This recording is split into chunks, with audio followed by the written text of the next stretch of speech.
Hey, my ADHD family. Welcome to another episode of ADHD Love Parent Talk, where we talk about all things ADHD. I'm really excited to have my guest, Jenny. She and I actually met on Clubhouse. So this is actually this is the first time that we've actually seen each other, right? In person. So I'm very excited to have her here. We're going to talk about her ADHD journey. And then I want her to share some tips on self-care and then also why is community so important to her. So, hey, Jenny, how are you today? Hi. Oh my goodness. I'm wonderful. Thank you so much for having me as a guest on your show and podcast. It's an honor. Thank I you. Thank you for appreciate it. coming. Yeah, absolutely. I was excited about getting you on here. So tell the audience a little bit about yourself.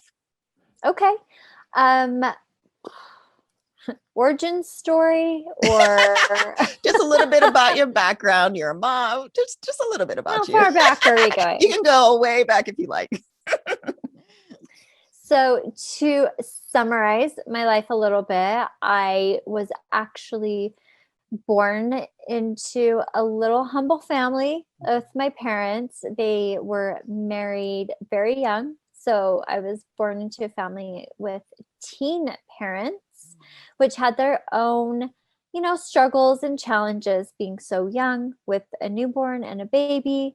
So they worked a lot. And I grew up very independent because of it.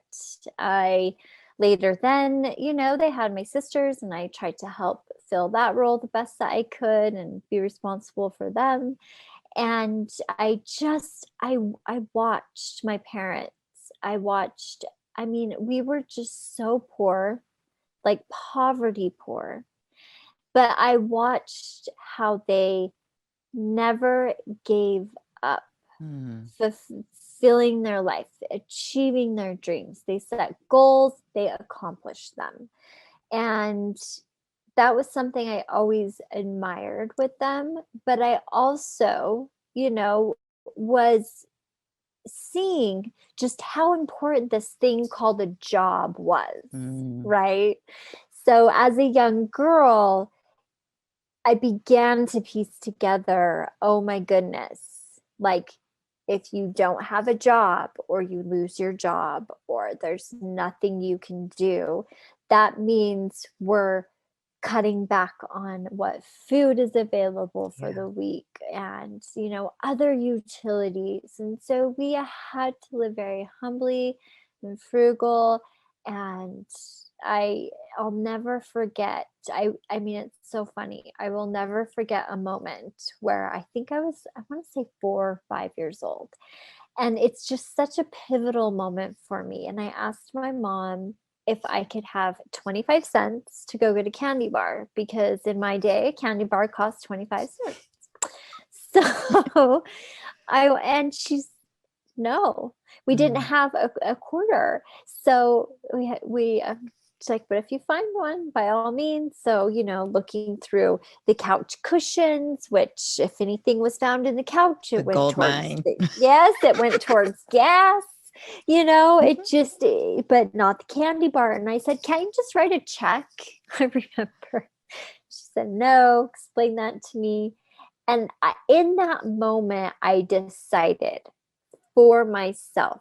I don't know how, I don't know why, I don't know when, but I will never work for someone else. Hmm. I will always work for myself at 4 years old. Wow, that is amazing. Yes. So, and I mean, did I later in the year, my years work for someone else? Of course, getting into the job market, and obviously, fast forward a few years, I'm 15. We weren't really supposed to legally hire till 16. But I kept just like just barraging this place, this corner on the, little corner mart and gas station down the street. And I knew that they would hire 15-year-olds part-time sometimes. And I would take in my piece of paper with my phone number every single Saturday from the day I turned 15 every single Saturday applying for a job. Well, they eventually said, okay, let's give this girl a chance. And some of the older employees, they're like high school girls, college girls, didn't really like it. But they, wanted to sneak off when the boss went away and just say, hey, Jenny, you got this. You can run a convenience store, right? Okay. And so I just, again, I figured it out and did it well and it was impressive. But I did indeed keep my promise and work for myself. So started with uh, lemonade stands, selling golf balls at the local golf ball course back to the golfers that So would lose them. funny. That Yeah, is so funny. That's awesome. I that's a think good Warren one. Buffett did that. So Wow. I yeah, thought it was my great idea, but fine. We that's can too share funny. it. But, and then a little bit older, high school, I got all my friends together. I started a babysitters club because Nice. that book came out. The babysitters club book Yes. came Yep. out. Yeah.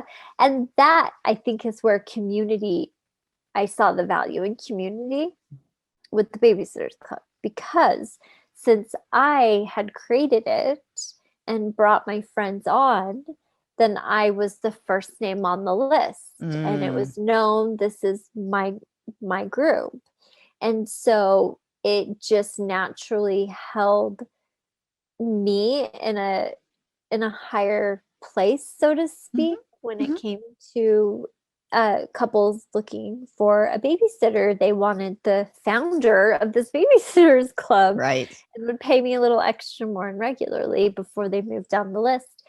And so seeing that and knowing, okay, like your friends can be friends that will be a community. You can work together, you can build something together, you can make Mhm. money together.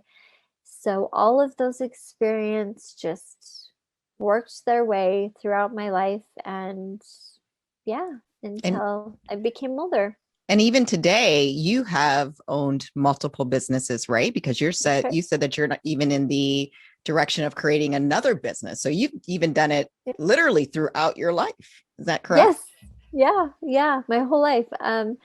So my grandmother, who's my dad's mom, she at the time she had been doing nails as a nail technician for, oh my gosh, like 40 years or Mm, something crazy. Like she started out as an educator with C&D as one of their first educators. And so, I mean, I don't even think she had to attend a nail school. She almost was just trained and grandfathered in. wow. So it was incredible. She still to this day is doing nails. I don't get it, but she did say to me, uh, I and her daughters did nails. So I have a couple aunts who did nails, and then their daughters, a few of them chose to do nails. And so she was always kind of pushing me, like, do nails, do nails. And I thought, no, no, no way. I'm going to grow up and buy designer clothes and be wearing like a Louis Vuitton suit and red bottom heels. And that's what I'm going to be when I grow up. Like some important, like businesswoman, apparently, and millionaire, whatever that was in my head at the time. And And you're still going to get there. I'm I putting it out will. there for you. Thank you. You. My goal is to hit $1 million before 40. Nice. Very nice. So that is my goal. I put it out to the universe that I will make $1 million before 40 and have it in the bank. I mean, if and when I do get there, I promised the people that were the most influential in my life at $5,000. So I have their names saved. I truly Very do. cool. That's very So cool. I can give back. But yeah, I just continue to write as a hobby and didn't really have much of a plan of where I wanted to go. My parents ended up divorcing, And so now I'm 18, right? And my Mhm. dad's out of the house. And I'm proud of them for hanging on as long as they did. I mean, to be married at what, 15, 16, 17 Mm. to for 20 years, that's quite a stretch. Yeah. Like they, and but they worked a lot. And so I was glad I had the independence I had. But when I turned 18, my mom just said, I can't have you here anymore. I can't. And I'm like, but I'm in school now. Because I worked. I worked Mhm. my whole life. I always worked. I always made my own money, worked through junior high, worked through high school. But she couldn't afford to feed me, really. Mm. She had only so much of child support, and I was 18, and Yeah. I had two siblings to take care of. So she asked me to leave. So I did. Mm. And luckily linked up with a friend. We found an apartment and a job the same day. She had a car, and I had to quit school and just work. And it was rough because it's not what I wanted to do, but I was on my own 2 feet, and I was okay with that for the time being. And then I just got really overwhelmed. I was like, I need to get out of here. I need to get Mm. out of here. So I moved from Utah to LA. I Mm. had a friend who lived out there, and just a great guy. He was in the music industry as a engineer or a producer, both actually, producing and engineering. And it was hard. It was hard to find work out there. It was hard to make friends out there. We were in the valley. It just, and I missed home a lot. I just had this feeling. I was like, I have to get back to my hometown, which was Utah. I Mhm. have to get back to Utah. I just feel it. I feel it. And he respected that, of course, and did what he could to help support me. Mr. Ex boyfriend, but still friend, drove out and picked me up and packed me up and brought me back to Utah. And then my Mhm. grandma asked again, come do nail school. And I said, okay. So I started doing nail school, and she charged me just what it cost her. Mm. So it was affordable. Yeah. I mean, without that, there's no way I could have done it. But as soon as I started learning the craft of how to do nails, and which is beyond manicures and pedicures, but Mhm. really doing the enhancements and Mm. sculpting Mhm. out the Yeah. acrylics and gel, like hard gel nails, and that it gave me something to like hyper focus on Mhm. and be a perfectionist Mm. with it, Gotcha. as well as having incredible conversations with the women that I'm holding their hands Yeah. for hours. And I just completely fell in love with the whole service industry. So yeah, I don't know if you want me to keep going, but No, that's I great. But yeah, it so really it's really interesting to hear close your the path. chapter. Yes, but it's really interesting to hear your path, Jenny, because our next question is about the ADHD piece, right? Mhm. Where there was a lot of decisions going on in your life. And don't get me wrong, there was a lot of turning points, things that forced you to make some of those decisions. Oh But yeah. we as ADHDers tend to try different things. We tend to go ahead and take risk, like you Mhm. moving to LA. So tell us a Mhm. little bit first before we tie it all together. Um, Tell us, why did you decide to go after your diagnosis, your ADHD diagnosis? And then what were you diagnosed with?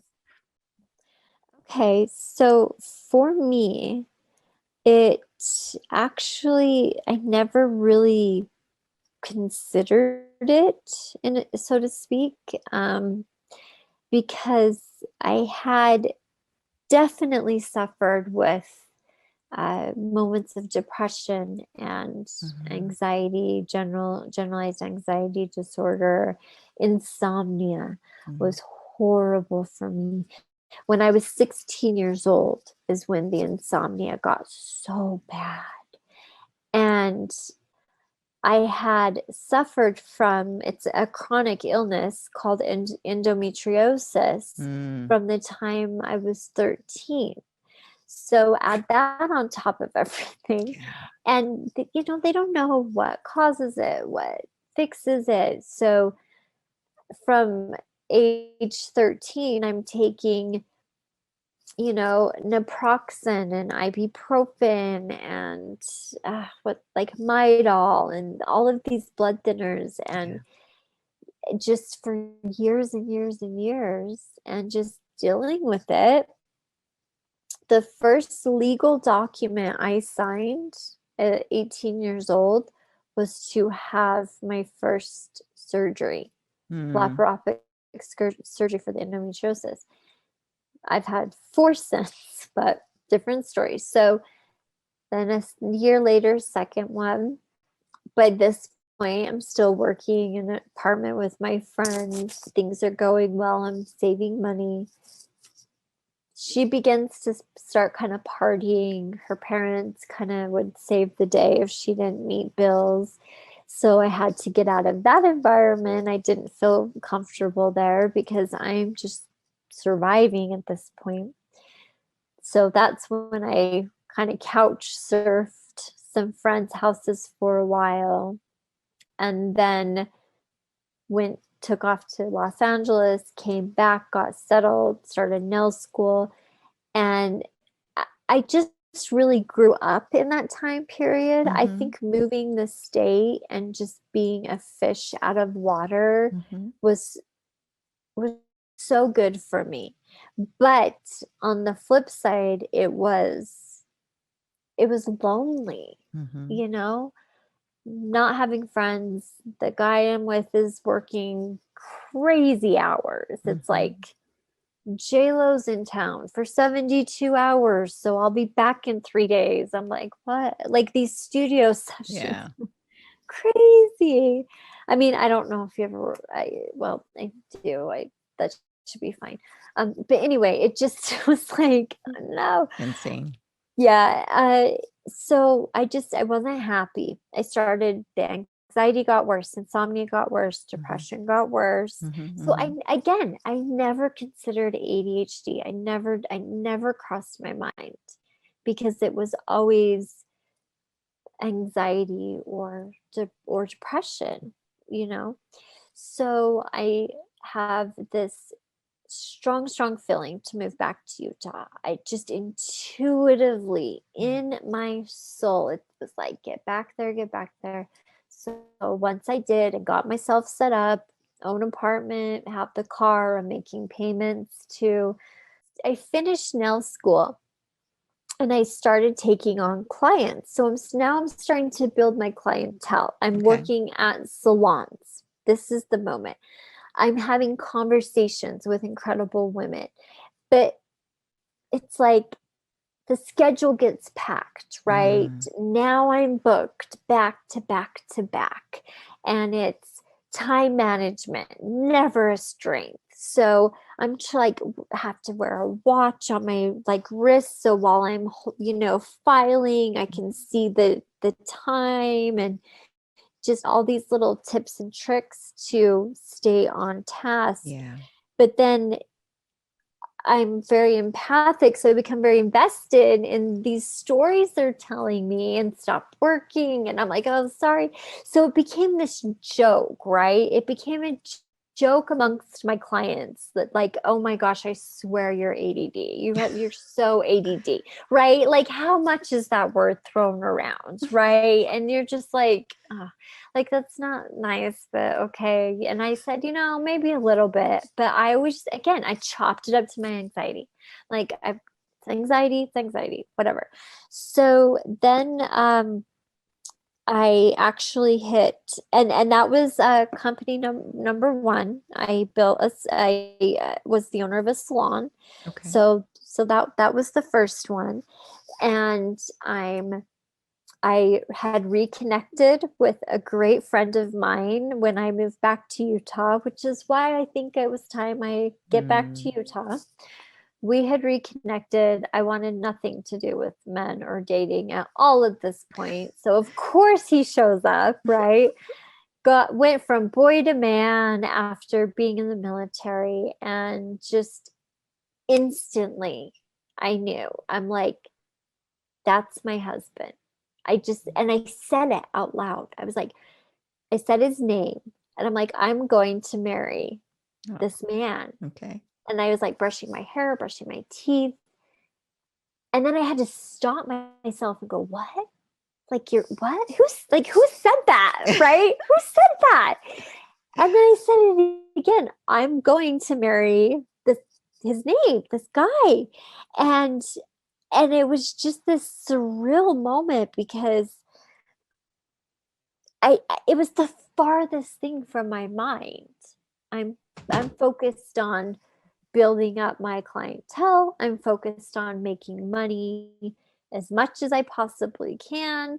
I'm focused on taking care of my younger siblings if they need me. I'm focused on getting a new car, like a cell phone where you had to pay for minutes. Right. Like, yeah, it was just like I had other things to consider. But it just made sense. There was like this feeling there that like I couldn't shake. It's like I knew he was my person. And due to my own trauma and attachment style, and that I didn't know at the time and things, I tried pushing him away. I opened up very slowly when it came to how much emotional trust I was given to him. And he always was just there and so patient and no expectations. And his line was, let's just go with the flow. We'll just go with the flow and see what happens. And I'm like, okay. But it ended up being great, right? Good. Yeah. So now I'm committed. I'm committed at this point with him, and he wants to marry me, and we get married. We're both go back. I start college again, back in school with him at this point. And he's in his classes and I'm in mine. I'd finished nail school. Then we move and then I couldn't afford to continue on with college. I didn't have help, from my parents or family. And so I just used Pell Grants and what I could at the time. And when they were gone, they were gone. So we move, we get our own place up in the city. This is Salt Lake City. And we're married, we get our own place, we get pregnant, right? And all I wanted to do was be a mom. So I'm like, this is great. I can work from home, and if and when I want to have children, then I'm in control of my schedule, right? So I thought it'd be this great plan, have our daughter and move on. And then I get this like phone call from an old high school friend saying, don't you do nails? Yeah. Well, I'm like head of this, at the head esthetician at this new hotel they're building in Park City, and we need a nail technician. Can you come up here? I'm like, I don't know. I pull it up online. It's Montage Deer Valley. I'm like, yes. You're like, I'm coming. I think for you, absolutely. That's too funny. Like, whatever you need. So I take on this position, which I learned so much. Again, just about not nails. I was already kind of talented and had a skill doing nails. I made the good tips. I was working on getting past that imposter syndrome and charging higher prices.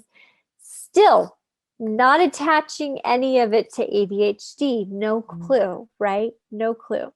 So start doing nails. I'm working with incredible people, just in, the 1%ers of the world, but they're fantastic women and men. And I would never read their like VIP list before I would go meet them.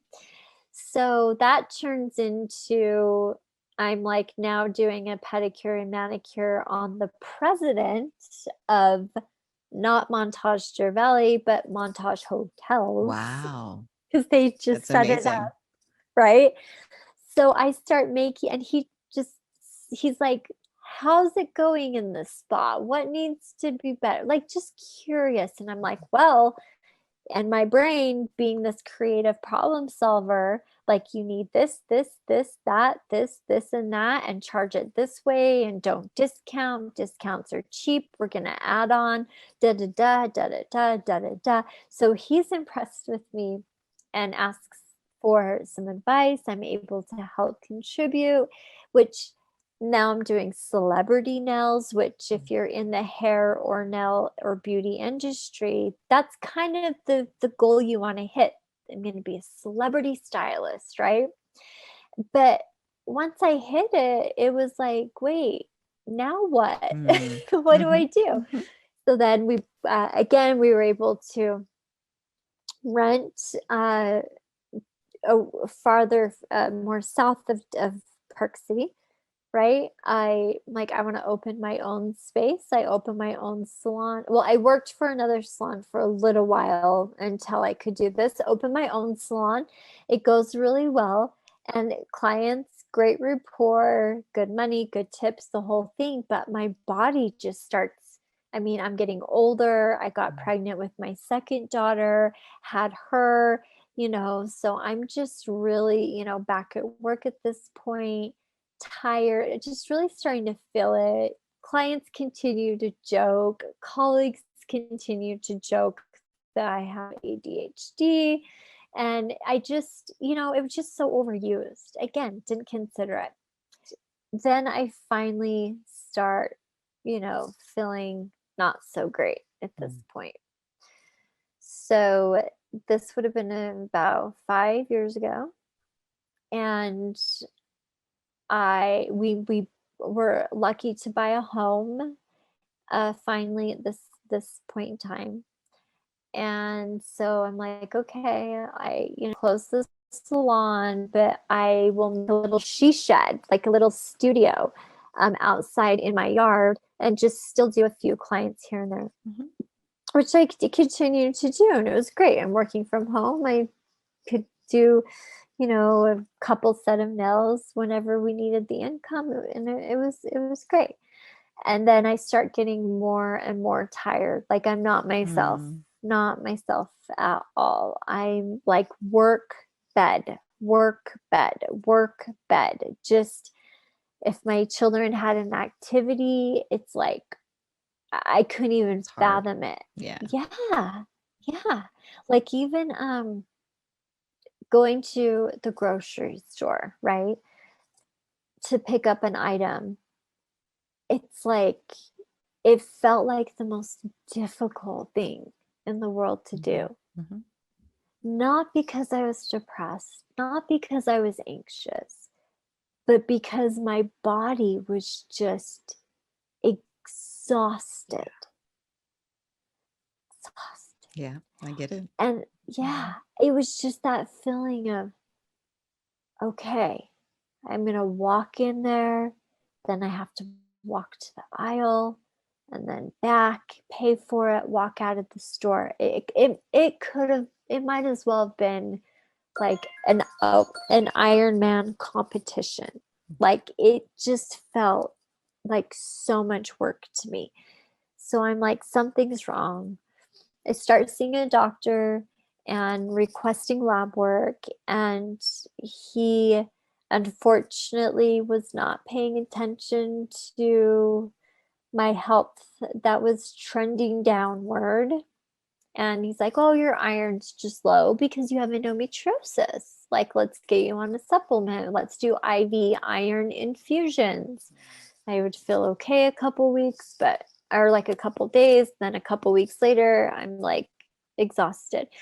Finally, one day I am in my studio. I finish up with a client. I walk into the house and I just lay down on the floor. And I'm like, I cannot make it to the bedroom, which was maybe 10 feet, Yeah. 15 feet. Like, I can't make it.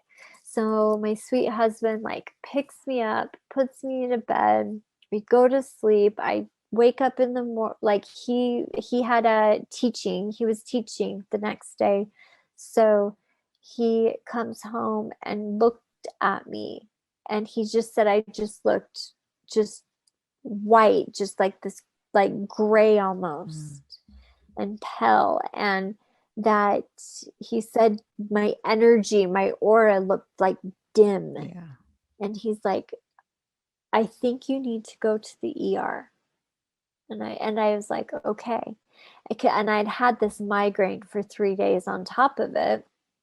So they take me to the emergency room. Come to find out, I had a GI bleed, which had gone undetected for 3 years. 3 years. Wow. 3 years.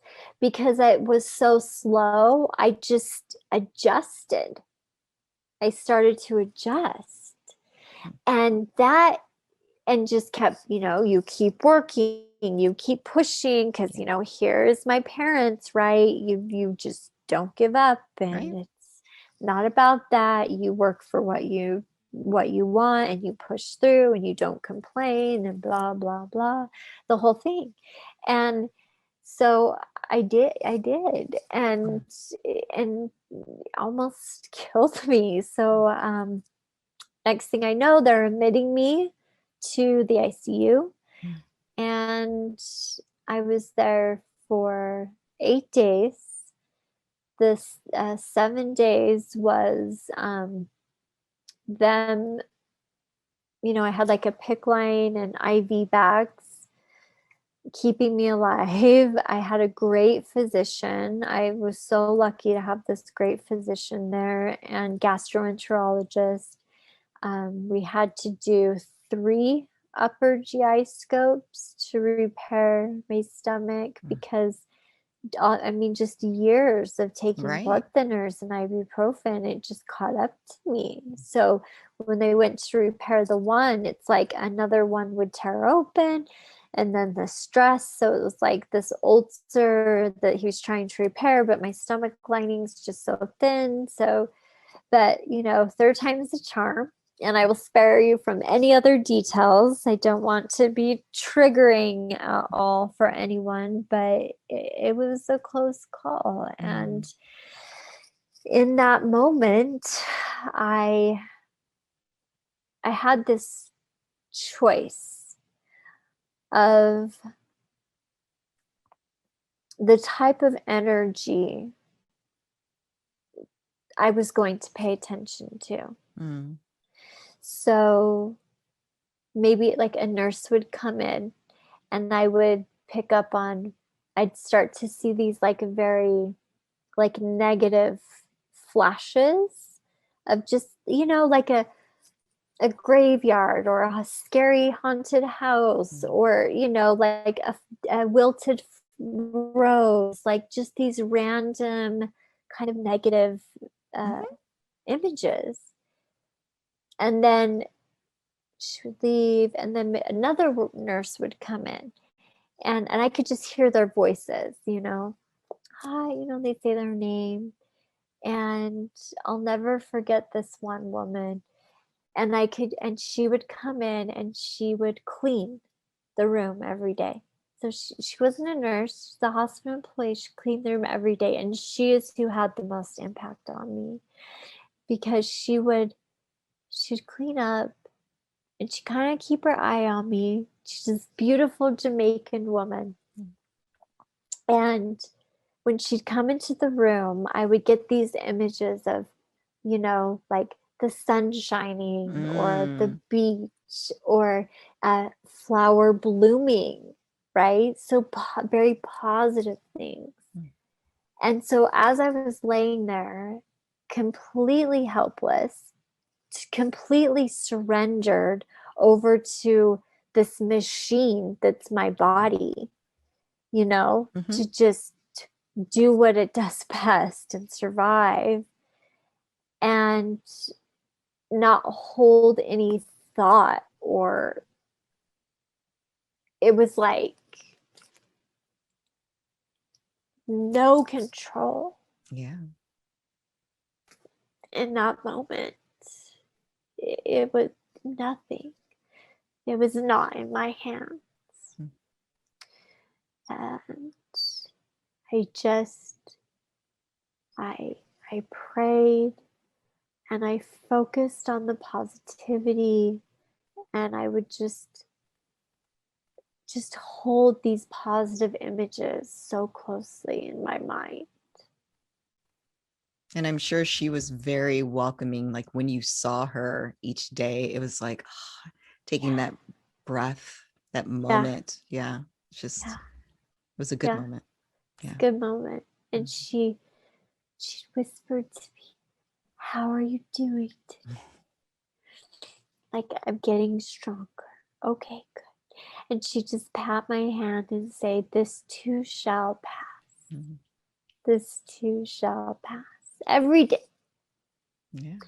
And so I just held on to that mantra and just held on to the positive images and I stayed as positive as I could in that moment. And recovered, got to go home. And it took another good year to just really recover. I had to let the salon go. I had to let my clientele go of 10 plus years. Wow. And just focus on myself for the first time. And my family. So it was like my children, my husband, and myself, and my health, and just getting that back. And it was so difficult because I'm like, oh, I just organized this, right? I organized the kitchen and it wouldn't stay organized. And I would feel so defeated, oh, but here I was, right? Again, trying to control this one thing that I could. Right.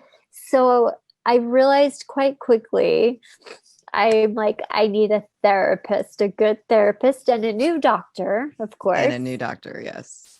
So I find a new doctor, great recommendations, and I just had this feeling to ask and say, "Do you know any good therapists?"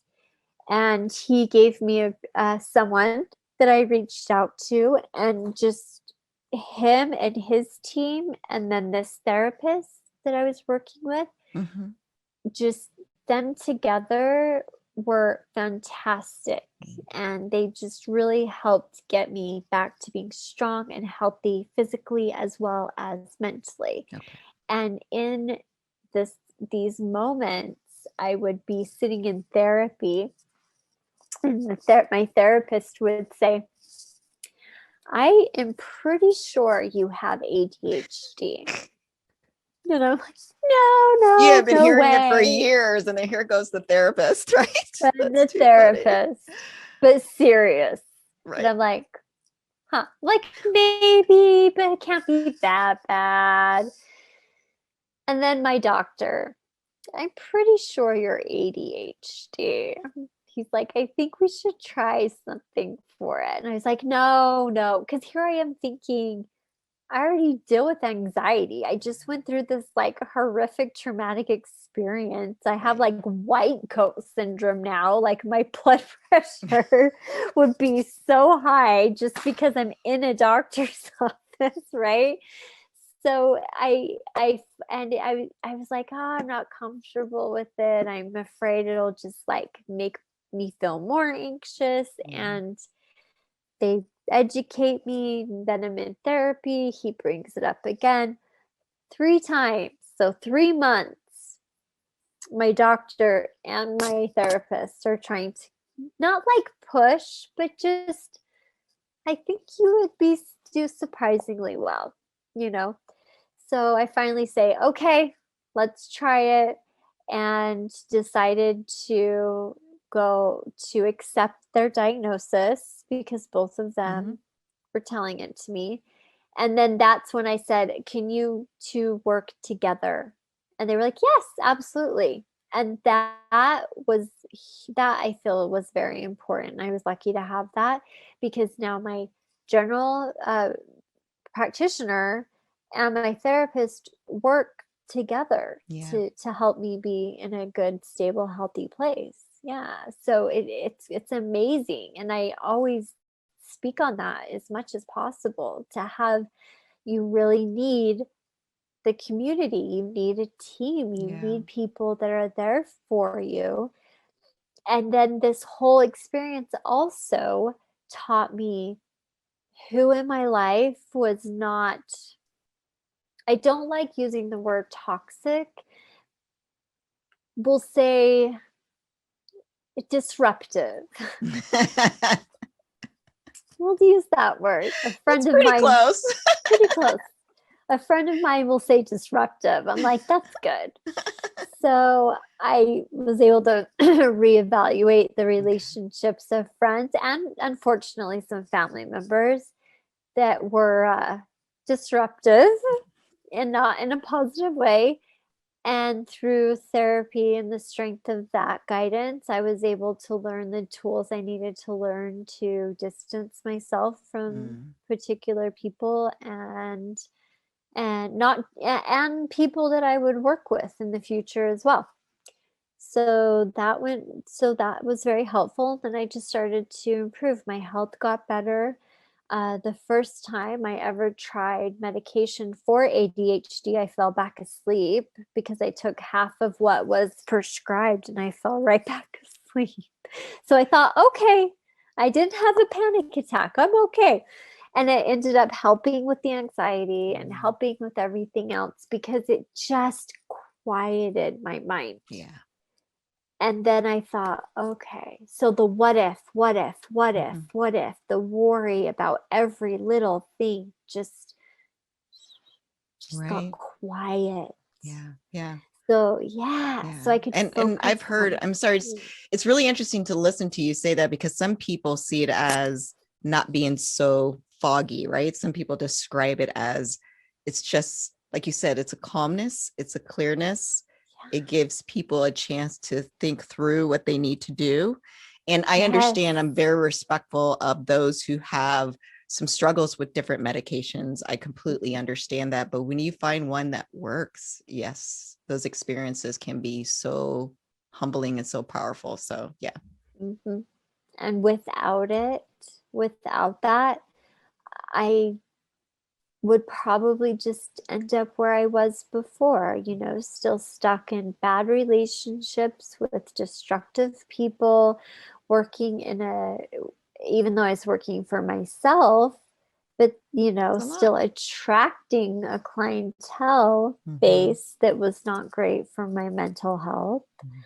And so, I just could really have that time and those moments to be still, to be quiet, and to start meditating again and doing the inner work. And I like that. I mean, you shared so much, Jenny, that I really want people to understand that you can start with struggles, but there is hope to get out of those struggles, right? And it may not be the same path that you took, but there is hope that you will see the light, as some of us say, someday, right? And so I'm so glad that you shared that. So let me ask you today, you still have children, you're starting your new business, and you are extremely busy on social media, connecting with so many wonderful people. What do you do for yourself today? How do you take care of you? Well, first I'm going to drink some water. Absolutely. Yes. So, this is huge, right? Because what I learned going through all of this and becoming starting to network on social media with incredible individuals like yourself and these communities of other women with ADHD, it's like now my story makes sense. Yeah. From the time I was little, through all of the things I had done, the achievements, the perfectionism, all of it, the tenacity. I mean, I even like left out things I accomplished, in my younger high school years, because it's just, all of it makes sense, because it's like, wow, okay, yes, like this is a way, this incredible gift and superpower, right? As long as you take good care of yourself. Yeah. And without the self-care, it's like you might as well be prepared to take 5 steps back for every step you take forward. Because it's just so easy. It's so easy to prevent a crash like that. Yeah. It's so easy to prevent burnout from happening. It's so easy to prevent even fatigue, even compassion fatigue. It's so easy. And all you need is, the medical attention you need to keep your body strong and healthy. Yeah. Right? And your mind strong and healthy, Mm-hmm. your spirit strong and healthy, and to know what's okay to say no to, and then to give yourself grace. Agreed. So let me ask you. So one of the things you talked about through the whole interview is community. And I think some people have trouble finding that community, or they find an unhealthy community and are afraid to walk away. What would your advice be in terms of finding the right community for them? Ooh. This, I believe, may be somewhat controversial, but in my opinion,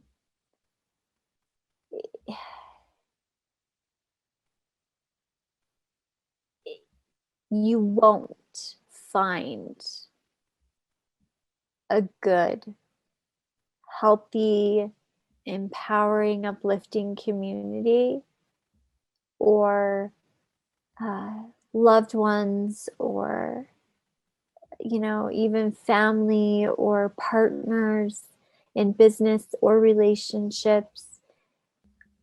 It's impossible to find your community until you really have put that work in and yourself like the back of your hand, which is an expression. I don't even know the back of my hand, but you get my point.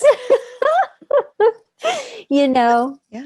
It's like until you're at that point, because so many people I see, and I did it myself, is we rush into a community of people. We rush into what should be best for us, what it's supposed to be, right? And we rush into that because someone else somewhere said, oh, you need this, right? You need these people.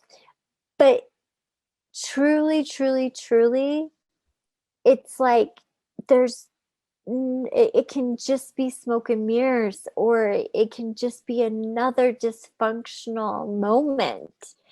and more heartbreak and relearning, because it's until you take the time to stop and decide, I'm going to be the tortoise and not the hare, because my ego is completely removed from this situation. Mm-hmm.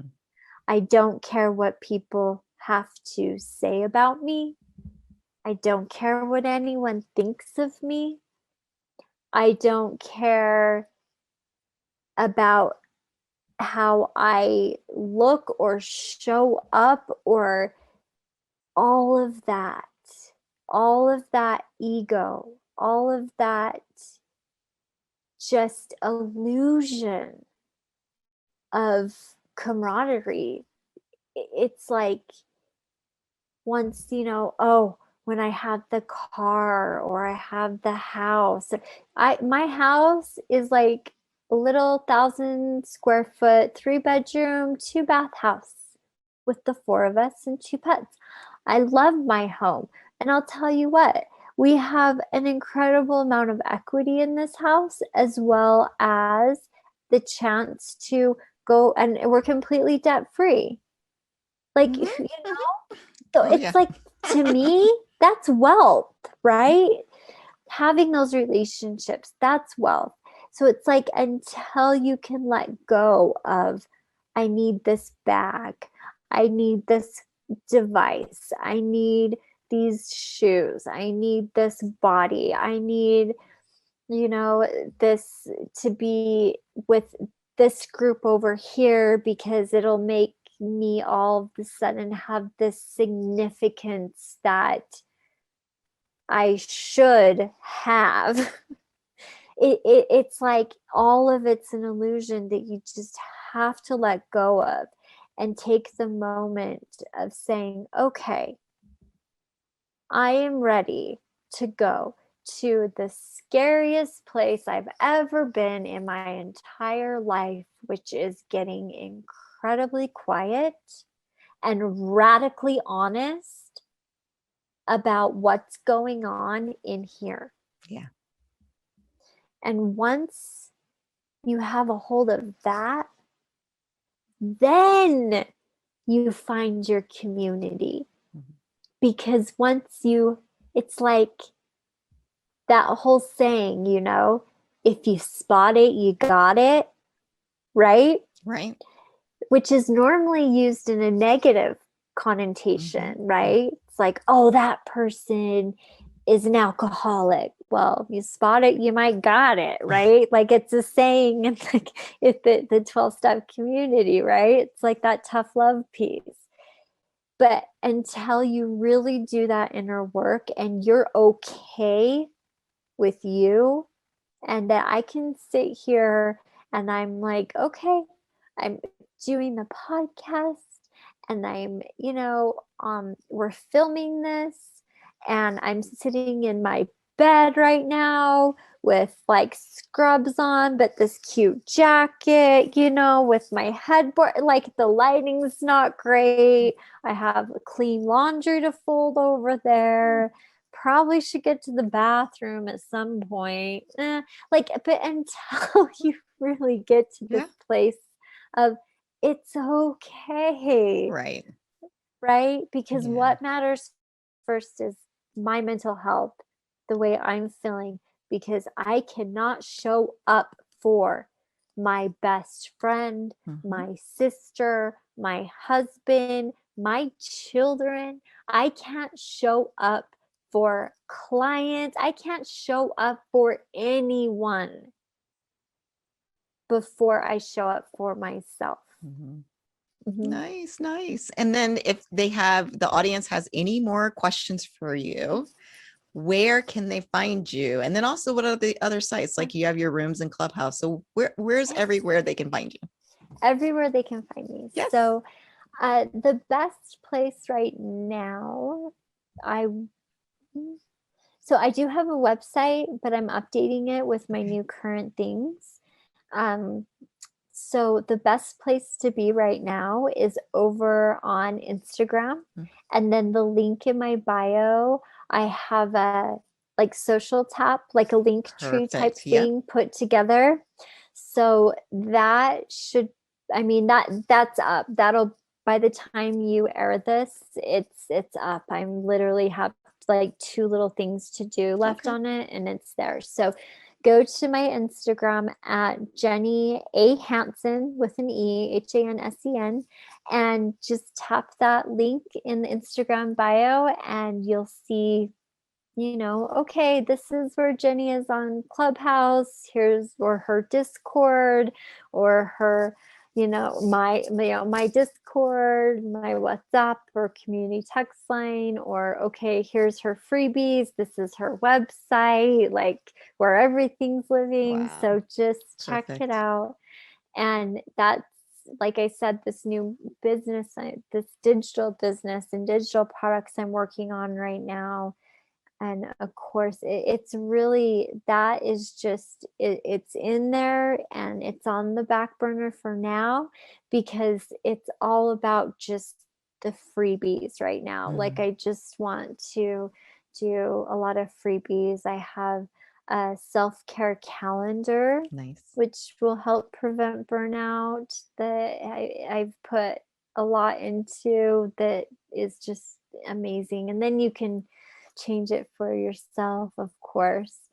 And I mean, any way I can support other people with what they're doing on Clubhouse, I'm happy to support in that way and give back and teach others. If you're new to Clubhouse, okay, I can teach you what I learned and what not to do.